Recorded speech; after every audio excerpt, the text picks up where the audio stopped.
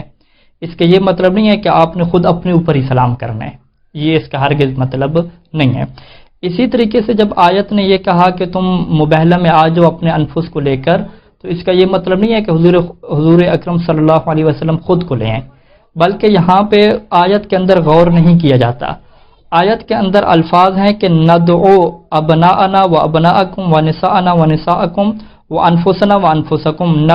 ندعو کا مطلب کیا ہے؟ بلانا، کہ ہم بلائیں، ہم دعوت دیں۔ تو کیا ایک انسان خود اپنے آپ کو دعوت دیتا ہے کہ چلیں جی میں فلاں کے گھر جا رہا ہوں، میں اپنے آپ کو دعوت دیتا ہوں کہ ہم چلے جائیں؟ دعوت دینے کے لیے ضروری ہے کہ دعوت دینے والا اور ہو اور جس کو دعوت دی جا رہی ہے وہ اور ہو، اور یہ تبھی ہو سکتا ہے کہ جب ہم کہیں کہ انفسنا میں حضرت علی علیہ السلام شامل ہیں۔ حضور اکرم صلی اللہ علیہ وآلہ وسلم انفسنا کا مصداق نہیں ہے کیونکہ وہ دعوت دینے والے ہیں، جب وہ دعوت دینے والے ہیں تو مولا علی علیہ السلام اس میں شامل ہیں۔ اور اسی بات کی تائید کرتی ہے روایات میں، اہل سنت کی کتب میں یہ بات موجود ہے کہ شورا کے موقع پر مولا علی علیہ السلام نے فرمایا تھا کہ انشدکم اللہ حل فیکم احد، کہ باخدا اللہ کی قسم تم مجھے یہ بتاؤ کہ کیا تم میں کوئی ایسا فرد ہے کہ جعل اللہ نفس نبی، کہ جس کو اللہ نے نفس نبی قرار دیا ہو، میرے علاوہ کوئی ہے تم میں ایسا فرد؟ تو صاحب نے کہا کہ نہیں، کوئی نہیں ہے، آپ کے علاوہ ایسا کوئی فرد نہیں ہے۔ یعنی مولا علی علیہ السلام اپنی ولایت پہ، اپنی حقانیت پہ اس آیت سے استدلال کر رہے ہیں، تو اگر اس نفس نبی میں خود نبی خود شامل ہوتے تو مولا کا یہ استدلال بنتا نہیں تھا۔ تو اسی بات سے عرض ہم یہ کرنا چاہتے ہیں کہ جب اللہ نے یہ کہہ دیا کہ تم اپنے نفس کو بلا کے لے آؤ، اور اپنے نفس میں جمع کا صیغہ استعمال کیا، جمع کا صیغہ رکھنے کے بعد ایک وسیع جو ہے وہ میدان دے دیا حضور اکرم صلی اللہ علیہ وآلہ وسلم کو، اور اگر حضور نے اللہ کی اطاعت کرنی تھی، اور ہمارا یہ عقیدہ ہے کہ حضور صلی اللہ علیہ وآلہ وسلم اللہ کی مکمل اطاعت کرتے ہیں، اگر انہوں نے مکمل اطاعت کرنی تھی تو جمع کے صیغے کے مطابق 3-4 بندوں کو لے جاتے، لیکن انہوں نے جمع کے صیغے کے اوپر عمل نہیں کیا، وہ ایک ہی بندے کو لے کر گئے ہیں۔ ایک بندے کو کیوں لے کر گئے ہیں؟ کیونکہ روایات میں یہ بات موجود ہے کہ میں زمین میں سے جو خیر اہل الارض ہیں میں ان کو لے کر جاؤں گا جو سب سے بہتر ہوں گے۔ تو پیغمبر اسلام صلی اللہ علیہ وسلم کا مولا علی علیہ السلام کو لے کر جانا اس بات کی دلیل ہے کہ اس وقت زمین پر مولا علی علیہ السلام سے بڑھ کر کوئی ایسی ہستی موجود نہیں تھی کہ جو سب سے زیادہ کیا ہو؟ افضل ہو، کہ اتنے خطرناک موقع پہ، اتنے اہم موقع پہ فقط انفس میں کیا ہے؟ حضور اکرم صلی اللہ علیہ وسلم مولا علی علیہ السلام کو لے کر جا رہے ہیں۔ تو پس جب ثابت ہو گیا کہ مولا علی علیہ السلام سب سے زیادہ افضل ہیں، تو ہر انسان کی عقل یہ کہتی ہے کہ جو بندہ افضل ہو اس کو آپ خلافت دیں، اس کو آپ پہلے نمبر کی خلافت دیں۔ یہ نہیں ہے کہ جو مفضول ہے، جو افضل نہیں ہے، اس کو پہلے آپ خلافت دے دیں، اور جو سب سے افضل ہے اس کو کیا آخر پہ آپ رکھیں۔ ایسی بات کسی عقل کے ہاں بھی تائید یافتہ نہیں ہے۔ صلی اللہ علیہ محمد و علیہ